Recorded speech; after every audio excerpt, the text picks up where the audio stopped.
The Brazen Bull. A hollow bronze bull was built with a door on the side. The victim was locked inside and a fire was lit underneath. The bull heated up until the person inside was slowly roasted alive. The bull was designed so the screams would come out of the bull's mouth, sounding like the animal was mooing.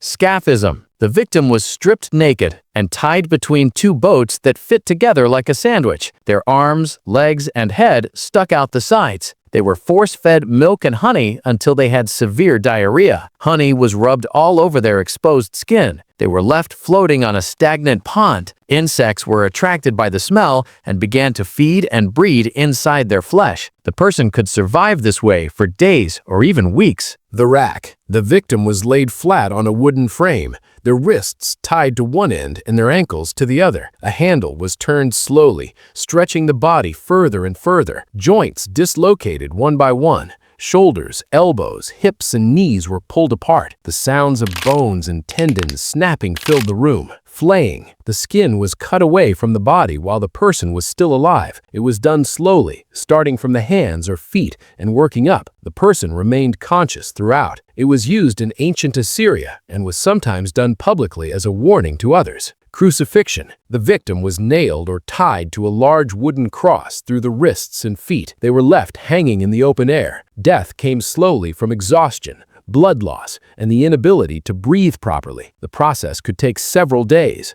Used widely by the Romans, particularly for criminals and slaves. Boiling alive. The person was placed into a large pot or cauldron of water, oil, tar, or lead. The liquid was then heated until it boiled. Sometimes the person was placed in after the liquid was already boiling. Used in England during the 16th century, including under the reign of King Henry VIII. Rat torture. The victim was tied down and could not move.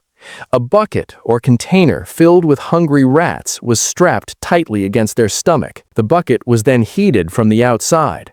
With nowhere to go, the rats began to chew and burrow through the victim's stomach to escape. Sawing. The victim was hung upside down. A large saw was then used to cut them in half lengthwise, starting from the groin and working up. Because they were upside down, blood stayed in the brain, keeping them alive and conscious longer into the process. Used in ancient China and the Middle East. The breaking on the wheel. The victim was tied spread eagle to a large wooden wheel. The executioner then used a large hammer or iron bar to break the arms and legs, striking joint by joint. After the bones were shattered, the body was sometimes woven through the spokes of the wheel and left on public display. Death came slowly from shock and exposure. The Iron Maiden. A cabinet shaped like a human body with a door in the front. The inside of the door was lined with iron spikes. The victim was placed inside and the door was closed. The spikes were positioned to pierce vital areas but not kill instantly, prolonging the suffering. Blinding and mutilation. Byzantine style. In the Byzantine Empire, rivals to the throne were often blinded using hot irons or burning vinegar poured into the eyes. Ears, noses, and tongues were also cut off. This was considered a mercy compared to execution, as a mutilated person could not legally rule, removing them from power without killing them. Hanged, drawn, and quartered. Used in medieval England for those convicted of high treason. The person was dragged through the streets tied to a horse, then hanged by the neck but cut down while still alive. Their stomach was cut open and their intestines were pulled out and burned in front of them. They were then beheaded and the body was cut into 4 pieces. The parts were sent to different parts of the country and put on public display. Death by 1,000 cuts. Lingch. Used in China up until 1905. The executioner used a small knife to remove flesh from the body piece by piece over a long period of time. The goal was to inflict the maximum number of cuts without killing the person too quickly. Vital organs were left for last. It was considered the most severe punishment in the Chinese legal system. Impalement. A long wooden or iron stake was driven through the body, usually starting from a lower opening and pushed upward through the torso. The stake was then planted in the ground, leaving the victim suspended above it. Death came slowly, over hours or days. Vlad the Impaler of Romania used this method on thousands of people in the 15th century. The Judas Cradle. The victim was lifted up by ropes and lowered slowly onto a pyramid-shaped wooden seat. The pointed tip was positioned to cause extreme pain as the body weight pushed down. The process could go on for hours. Used during the Spanish Inquisition. Pressing. Peine, Forte, Dure. The victim was laid flat on the ground with a wooden board placed on top of them. Heavy stones were added one by one over hours or days.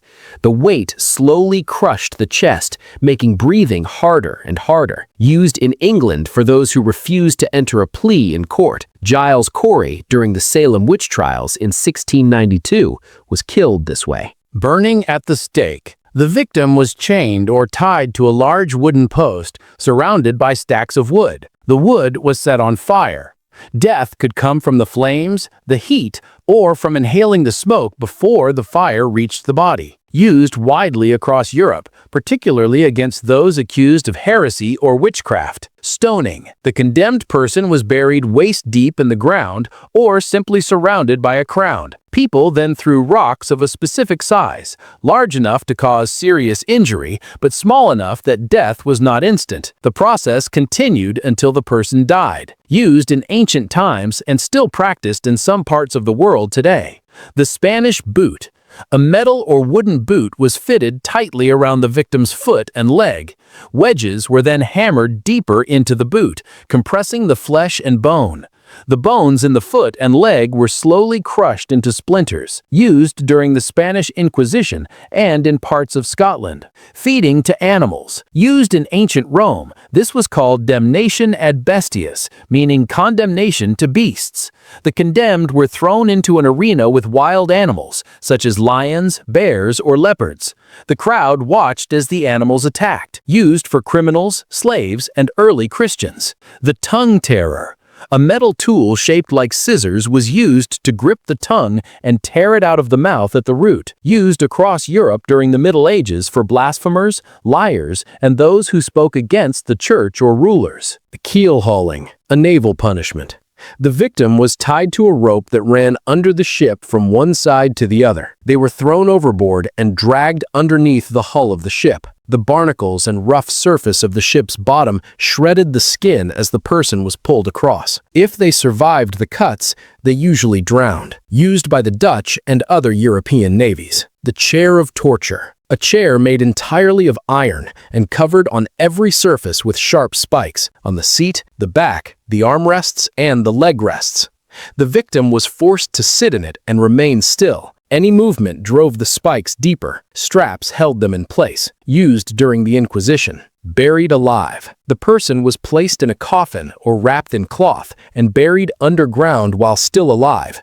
Used as a punishment in ancient Rome, particularly for Vestal virgins who broke their vows of chastity. Also used in medieval Europe for various crimes. Necklacing. A more modern punishment used in South Africa during the apartheid era. A rubber tire was filled with gasoline and placed around the victim's neck and arms, pinning the arms to the sides. The tire was then set on fire. Death came from burns and smoke inhalation and could take up to 20 minutes. The Heretic's fork. A small metal device with two sharp forks on each end, connected by a collar around the neck. One fork was positioned under the chin and the other against the chest. If the person lowered their head, both ends pierced the skin. It forced the victim to keep their head upright at all times, preventing sleep or rest. Used during the Inquisition. Thumbscrews. A small metal device was placed around the thumbs or fingers. A screw on top was tightened slowly, crushing the bones underneath. The process was gradual,